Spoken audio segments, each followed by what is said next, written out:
Dear students, Standard 5 Subject English. વિદ્યાર્થી મિત્રો, આપણે ઇંગ્લિશમાં યુનિટ 1 જોઈ ગયા, બરાબર છે. હિટુસ ક્લાસરૂમ આજે યુનિટ 1માં છે. હિટુસ ક્લાસરૂમ એમાંથી ક્વેશ્ચન પૂછાય જ છે, બરાબર છે. ચાલો આજે આપણે જોવાનું છે યુનિટ 2. આજે આપણે શું જોશું? Unit 2 umbrellas are colourful. Umbrellas are colourful. Umbrella એટલે છત્રી, પણ અહીં શું છે? અમ્બ્રેલાઝ એટલે એક છત્રી નથી, પણ એક કરતાં વધારે છે. આર કલરફુલ એટલે રંગબેરંગી.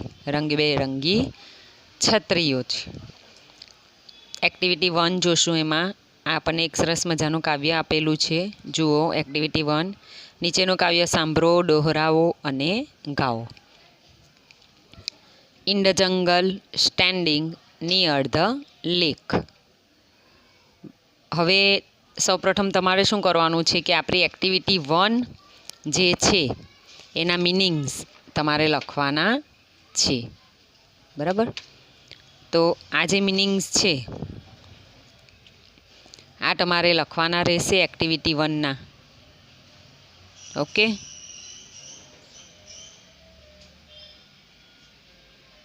આ પણ લખવાના રહેશે. ત્યાર પછી જે એક્ટિવિટી 4 છે એના મિનિંગ્સ લખવાના રહેશે.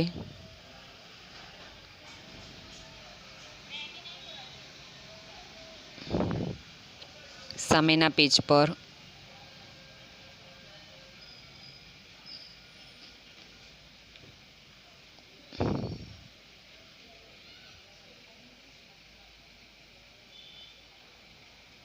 ત્રીક એટલે કરામત સુધી, બરાબર છે. અહીં સુધી તમારે લખવાનું છે એક્ટિવિટી 1 અને એક્ટિવિટી 4ના મિનિંગ્સ. ચાલો હવે આપણે સમજીએ એક્ટિવિટી 1. સૌપ્રથમ આપણે મિનિંગ્સ તો લખવા જ પડે. મિનિંગ્સ ના લખીએ તો સમજ પડે નહીં. જો in the jungle standing near the lake. જંગલ એટલે જંગલ, સ્ટેન્ડિંગ એટલે ઊભા રહેલો, નિયર એટલે નજીક અને લેક એટલે તળાવ. In the jungle standing near the lake. જંગલમાં તળાવ પાસે ઊભેલો. I saw a tiger looking at a snake. મેં જોયો એક વાઘ સાપ સામે જોતો. Looking at a snake. Snake એટલે સાપ. સાપની સામે કોણ જોતું હતું? ટાઈગર એટલે કે વાઘ. In the jungle swimming with a smile. જંગલમાં, ઇન ધ જંગલ એટલે જંગલમાં, હસતા હસતા તરતો. I saw a big green crocodile. મેં જોયો એક મોટો લીલો મગર. બિગ એટલે મોટો, શો એટલે જોવું, ગ્રીન એટલે લીલો અને ક્રોકોડાઇલ એટલે મગર. કે મેં જોયો એક મોટો લીલો મગર.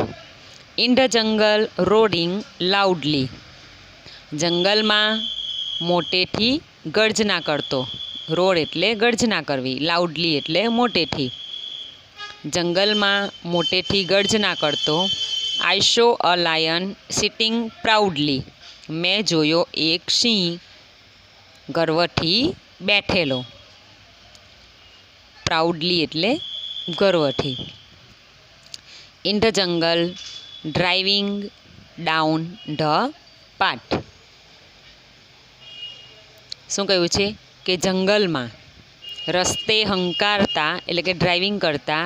આઈ saw a hippopotamus taking a bath. મેં જોયો એક જળઘોડો નહાતો. ટેકિંગ અ બાથ એટલે સ્નાન કરતો. જ્યારે જંગલમાં હું રસ્તે શું જોયો કે જ્યારે ગાડી ચલાવતો હતો ત્યારે એણે શું જોયું? તો એક જળઘોડો હતો જે નહાતો હતો. ઇન ધ જંગલ હેંગિંગ ઓન અ ટ્રી. જંગલમાં ઝાડ પર લટકતા. ટ્રી એટલે ઝાડ, હેંગ એટલે લટકવું. ઝાડ પર લટકતા. I saw some monkeys laughing at me. Laugh એટલે હસવું, મંકી એટલે વાંદરો, અને અહીં છે મંકીઝ એટલે વાંદરાઓ, મી એટલે મારી, મને. I saw some monkeys laughing at me. મેં જોયા થોડા, સમ એટલે થોડા, વાંદરાઓ મારી સામે હસતા. ઇન ધ જંગલ on a branch in a tree. જંગલમાં એક ઝાડની ડાળી પર, ટ્રી એટલે ઝાડ, બ્રાન્ચ એટલે ડાળી, કે જંગલમાં એક ઝાડની ડાળી પર. I heard some parrots talking to me. મેં સાંભળ્યા થોડા પોપટ. હર્ડ એટલે શું થશે? સાંભળ્યું. મેં સાંભળ્યા થોડા પોપટ ટોકિંગ ટુ મી, મારી સાથે વાતો કરતા. તો વિદ્યાર્થી મિત્રો, અહીં આ કાવ્યમાં આપણને પ્રાણીઓની વાત કરવામાં આવેલી છે કે જે શું છે, જંગલમાં. તો જંગલમાં તળાવ પાસે ઊભેલો જે વાઘ છે એ સાપની સામે જોતો હતો. પછી શું છે કે એક લીલો મગર હતો. હવે એક સિંહ છે તે ગર્વથી બેઠેલો હતો અને ગર્જના કરતો હતો. ત્યાર પછી જે જળઘોડો છે એટલે કે હિપ્પોપોટેમસ એ સ્નાન કરતો હતો. અને વાંદરાઓ જે છે તે વાંદરાઓ ઝાડની ઉપર હતા, લટકતા હતા. અને એક ડાળી ઉપર, ઝાડની એક ડાળી ઉપર થોડા પોપટો મેં સાંભળ્યા. એટલે કે પોપટો પોતે અવાજ કરતા હોય તો એમને શું લાગ્યું કે મારી સાથે વાતો કરતા હતા. બરાબર છે. તો વિદ્યાર્થી મિત્રો, આ આપણી અહીં એક્ટિવિટી 1 ફિનિશ થાય છે. ચાલો ત્યાર પછી જોશું એક્ટિવિટી 2, સરખા પ્રાસવાળા, એટલે કે રાઇમિંગ વર્ડ જોડવાના છે. જો લેક એટલે સ્નેક, એ રાઇમિંગ વર્ડ છે એના જેવો જ શબ્દ. બરાબર છે, સરખા પ્રાસવાળા. હવે છે લાઉડલી. તો લાઉડલીનું થશે, શું થશે? પ્રાઉડલી. મી તો ટ્રી થશે. પછી સ્માઇલ તો ક્રોકોડાઇલ. પાઠ તો બાઠ. ચાલો ત્યાર પછી એક્ટિવિટી 3 છે. એક્ટિવિટી 3માં આપણને ઉદાહરણ આપેલું છે. What is it? It is a pen. આ પેન છે. Where is the pencil? Pencil ક્યાં છે? It is on the table. તે ટેબલની ઉપર છે. અહીં ઊંટ આપવામાં આવેલું છે. સવાલ છે વોટ ઇઝ ઇટ? તે શું છે? તો it is a camel. What colour is the fish? માછલીનો કલર શું છે? તો the fish colour is blue. અહીં જવાબ આપવામાં આવેલો છે ઇટ ઇઝ અ ડોગ. તો આપણે સવાલમાં શું લખીશું? Vote is it? બરાબર ને? એનો જવાબ આવશે ઇટ ઇઝ અ ડોગ. ત્યાર પછી જો વેર ઇઝ ધ ડોગ? તો આપણે લખીશું the dog is under the table.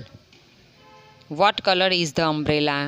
The umbrella colour is pink. બરાબર, એ રીતના જવાબ લખી શકાય. આપણી સ્વાધ્યાય પોથીમાં છે જ, એટલે આપણે કરશું નહીં. ચાલો હવે આપણે જોઈશું એક્ટિવિટી 4. ચિત્ર જુઓ, તેનું વર્ણન તમારા શિક્ષક પાસેથી સાંભળો અને વાંચો. અ લવલી ફેર. લવલી એટલે સુંદર અને ફેર એટલે મેરો. દરેક બાળકને મેળામાં જવાનું ખૂબ જ ગમે, કારણ કે કેટલા બધા ટોયઝ હોય, પછી બધી રાઇડ્સ હોય. બરાબર ને? મજા આવે ફેરમાં જવાનું. તો અહીં જુઓ, એક સરસ મજાનું ગામ આપવામાં આવેલું છે. આ ગામડાનું દ્રશ્ય છે. મેળામાં, ગામડામાં શું ભરાયો છે? મેળો ભરાયો છે. ગામનું નામ બક્ષીપુર છે. જો આ પ્રમાણે રાઇડ્સ હોય, ઘણા બધા લોકો હોય, આઈસ્ક્રીમ સ્ટોલ પણ છે ઝાડની નીચે. બરાબર ને? તો જુઓ, આપણે જોઈશું ચિત્રના આધારે. આ એક આપણને સરસ મજાનું વર્ણન આપેલું છે. Activity 4, a lovely fair. સુંદર મેરો. Bakshipur is a small village. Bakshipur એક નાનું ગામ છે. There is a fair in the village today. Today એટલે આજે. તો આજે શું છે? આજે આ ગામમાં, કયા ગામમાં? તો બક્ષીપુર ગામમાં. બક્ષીપુર ગામમાં શું છે? તો બક્ષીપુર ગામમાં આજે મેરો છે. શું છે? Bakshipur is a small village. Bakshipur એક નાનું ગામ છે. There is a fair in the village today. આજે ગામમાં મેળો છે. It is on the river bank. River bank એટલે નદી કિનારો, બરાબર છે. આ બક્ષીપુર ગામ છે. જો અહીં રિવર એટલે કે નદી છે, મંદિર પણ છે. આ નદીના કિનારે બરાબર મેળો ભરાયો છે. શું છે કે તે મેળો ક્યાં છે? તો it is on the river bank. તે નદી કાંઠે છે. Man, women and children are in the fair. તો મેળામાં કોણ કોણ છે? મેળામાં પુરુષો, સ્ત્રીઓ અને બાળકો છે. Look at the shopkeeper. શું છે? લુક એટ ધ શોપકીપર્સ, કે દુકાનદારને જુઓ. Their shops are small. તેમની દુકાનો નાની છે. There are toy shops and fruit shops in the fair. મેળામાં રમકડાની દુકાનો અને ફ્રૂટ શોપ એટલે કે ફળની દુકાનો છે. There R T stalls also. Also એટલે પણ. ટી સ્ટોલ એટલે ચાની દુકાનો. ચાની દુકાનો પણ છે. Rani and Rahim are at the fair. Rani અને રહીમ મેળામાં છે. Rani is 5 years old. Rani કેટલા વર્ષની છે? તો 5 વર્ષની છે. Rahim studying in standard 5. Rahim ધોરણ 5માં અભ્યાસ કરે છે. એટલે રહીમ પણ તમારા જેવડો જ છે, બરાબર છે ને? તમે 5મા ધોરણમાં અભ્યાસ કરો છો ને? હવે જો અહીં આપણે જોઈ શકીએ છીએ રહીમ છે, બરાબર છે. બીજું કોણ છે? રાની છે, બરાબર. ચાલો હવે રાની જુઓ. Rani is there a balloon man in the fair. Rani શું કહે છે કે શું મેળામાં ફુગ્ગાવાળો છે? Rahim yes there is. હા, તે છે. રાની પૂછે છે કે શું મેળામાં ફુગ્ગાવાળો પણ છે? એટલે રહીમ કહે છે કે હા, તે છે. રાની વેર ઇઝ હી. તે ક્યાં છે? Rahim look he is near the tea stall. Rahim શું કહે છે રાનીને? જો, તે ચાની દુકાન પાસે છે. નિયર એટલે પાસે. રાની અખિલ હુ આર ધોઝ ચિલ્ડ્રન. જો હવે અખિલ પણ છે આ મેળામાં, બરાબર છે. એટલે તે અખિલને શું કહે છે કે અખિલ, ધોઝ એટલે પેલા, હુ એટલે કોણ, ચિલ્ડ્રન એટલે બાળકો. પેલા બાળકો કોણ છે? Rahim they are my neighbours. Rahim કહે છે કે તેઓ મારા પાડોશીઓ છે. They are Asif, Joseph, Vedant, Bhavik and Nachiketa. કોણ કોણ છે એમના પાડોશીઓ? તો તે કોણ છે? આસિફ, જોસેફ, વેદાંત, ભાવિક એન્ડ નચિકેતા. આ કોણ છે? રહીમના પડોશીઓ, neighbours. Rani what are they looking at. તેઓ શું જોઈ રહ્યા છે? રહીમ કલરફુલ બલૂન્સ, કે તેઓ રંગીન ફુગ્ગાઓ જોઈ રહ્યા છે. કલરફુલ એટલે રંગબેરંગી, બલૂન્સ એટલે ફુગ્ગાઓ. જો આ આપણે જોઈ શકીએ છીએ ચિત્રમાં, બરાબર ને, કે આ ફુગ્ગાવાળો છે અને અહીં એ ફુગ્ગા જોઈ રહ્યા છે. રાની વોટ ઇઝ ધેટ રહીમ. પછી રાની પાછી પૂછે છે પેલું શું છે Rahim? Rahim it is called a મેરીગો round. શું કહે છે રહીમ? કે તેને ચકરડી કહે છે, એટલે કે ચકડોળ કહે છે. It is small. તે નાની છે. Look at the giant wheel near the merry go round. શું કહ્યું છે કે ચકરડી પાસે ચકડોળ જો. It is huge. તે વિશાળ છે. એટલે આ જે છે, બરાબર છે, આ જે ચિત્રમાં આપેલું છે તેને શું કહેવાશે? જો, the giant wheel near the merry go round it is huge. Huge એટલે વિશાળ. આને જે કહેવાશે જાયન્ટ વ્હીલ. શું કહેવાશે? Giant wheel.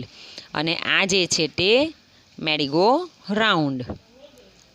જ્યારે પરીક્ષામાં પૂછાય ત્યારે તમને આ યાદ હોવું જોઈએ, બરાબર છે. Merry go round, it is huge. Huge શું છે? તો આ giant wheel. Okay. Rani, let's buy ice cream. પછી રાની કહે છે કે ચાલો આઈસ્ક્રીમ ખરીદીએ. બાય એટલે ખરીદવું. વેર ઇઝ ધ આઈસ્ક્રીમ સ્ટોલ? પછી શું કહે છે? આઈસ્ક્રીમની દુકાન ક્યાં છે? Rahim, it is under that tree. શું કહે છે? કે તે ચકડોળની પાસે, નિયર ધ જાયન્ટ વ્હીલ એટલે ચકડોળની પાસે ઝાડની નીચે છે. રાની, લેટ્સ ગો ધેર. રાની શું કહે છે? ચાલો ત્યાં જઈએ. I will take a big cup. હું એક મોટો કપ લઈશ. રહીમ, ઓકે. ઓકે એટલે સારું, બરાબર છે. જ્યારે આપણે મેળામાં જઈએ ત્યારે મેળામાં આઈસ્ક્રીમ તો ખાઈએ, ફુગ્ગો પણ લઈએ અને ચકડોળમાં પણ બેસીએ, બરાબર ને. મેળામાં એના માટે તો જવામાં આવે. મેળામાં શા માટે જઈએ? તો એન્જોય કરવા માટે. હવે અહીં જુઓ, મેળામાં બીજું શું છે? રાની, હુ ઇઝ ધેટ મેન? રાની શું કહે છે? કે પેલો માણસ કોણ છે? Rahim, he is a જગલર. Rahim શું કહે છે? કે તે બાજીગર છે. જગલર એટલે બાજીગર, જે હાથ ચાલાકી કરે, બરાબર છે. હાથ ચાલાકી કરનાર એટલે કે જગલર. તે કોણ છે? બાજીગર છે. That is a box in his hand. કે તેના હાથમાં એક ખોખું છે. It is empty. તે ખાલી છે. જો એના હાથમાં એક ખોખું છે તે ખાલી છે. ધેર આર બોલ્સ નિયર હિમ. હવે તેની પાસે દડા છે. જો આ રહ્યા દડા. Bottles are on the table. Bottle પણ ટેબલની ઉપર છે. એક જ બોટલ નથી પણ બોટલ્સ એટલે કે બોટલો, શીશીઓ ટેબલની ઉપર છે. Rani, Rahim, look at the girl. પછી રાની શું કહે છે? કે રહીમ, પેલી છોકરી જો, બરાબર છે. She is a rope walker. શું કહ્યું છે? કે તે દોરડા પર ચાલનાર છે, એટલે કે બજાણીઓ. રોપ વોકર એટલે શું કહેવાશે? બજાણીઓ. સી ઇઝ ઓન ધેટ રોપ. તે પેલા દોરડા પર છે. જો આ છોકરી છે એ દોરડાની ઉપર ચાલી રહી છે. There is a long bamboo in her hands. તેના હાથમાં એક લાંબો વાંસ છે. બેમ્બુ એટલે વાંસ. That is her father. પેલા તેના પિતા છે. કોણ છે? આ છોકરીના પિતાજી છે, ફાધર છે. That is his drum. શું કહ્યું છે? That is his drum. પેલો તેમનો ઢોલ છે. આ કોનો ઢોલ છે? તો આ જે છોકરી છે એના પિતાજીનો ઢોલ છે, ઢોલક છે. રહીમ, વાવ. રહીમ શું કહે છે? Wow. It's a wonderful track. તે એક અદ્ભુત કળામત છે. Bakshipur fair is a lovely fair. કે બક્ષીપુરનો મેળો એક સુંદર મેળો છે, બરાબર છે. તો વિદ્યાર્થી મિત્રો, અહીં આ એક્ટિવિટી જે છે આપણી 4A, એમાં જો મેળામાં શું શું હોય એ આપણને બતાવવામાં આવ્યું છે. રોપ વોકર પણ છે. આ રીતે છોકરી દોરડા પર ચાલે છે અને જે લોકો જોઈએ છે તે ખુશ થઈને એને પૈસા આપે છે. ત્યાર પછી જો આ જગલર એટલે કે જાદુગર પણ હોય છે, તે જાદુ બતાવે, બરાબર છે ને. ત્યાર પછી આ પ્રમાણે આઈસ્ક્રીમ સ્ટોલ પણ છે, જાયન્ટ વ્હીલ છે, મેરીગો રાઉન્ડ છે. ત્યાર પછી અહીં જુઓ આપણે ટોયઝ છે ને, એટલે કે રમકડાઓ, અને ફ્રૂટ્સ એટલે ફળો પણ આપણે અહીં જોઈ શકીએ છીએ આ દુકાનમાં, બરાબર છે. જો આ દુકાનદાર છે તેની પાસે પણ છે, એ પણ વેચી રહ્યો છે. ત્યાર પછી આ ફુગ્ગાવાળો છે, આ છે ચાવાળો, એટલે કે જો અહીં ગરમ ચાય એવું લખેલું છે. અને આ જે છે તે બાળકો છે. હવે આ જે રાની પૂછે છે, તો રાની એ કેટલા વર્ષની છે? 5 વર્ષની છે. એટલે 5 વર્ષની છોકરી જે રાની છે એ નાની હોય છે, એટલે એ કોને પૂછે છે? રહીમને બધું પૂછે છે કે આ શું છે, બરાબર છે. ચાવાળો ક્યાં છે? ફુગ્ગાવાળો ક્યાં છે? પછી આઈસ્ક્રીમવાળો ક્યાં છે? આને શું કહેવાય? એ નાની છે, એને ખબર વધારે નહીં પડે, એટલે એ રહીમને પૂછે છે. અને રહીમ એના સરસ મજાના જવાબ આપે છે અને એને સારી રીતે સમજાવે છે. ત્યાર પછી જે રહીમના જે પાડોશીઓ છે, બરાબર છે, આસિફ, જોસેફ, વેદાંત, ભાવિક અને નચિકેતા, એ રાની અને રહીમ એ બધા જ આઈસ્ક્રીમની શોપ પર જાય છે અને આઈસ્ક્રીમ ખરીદે છે, બરાબર છે. તો આ હતું આપણું અ લવલી ફેર. ઓકે,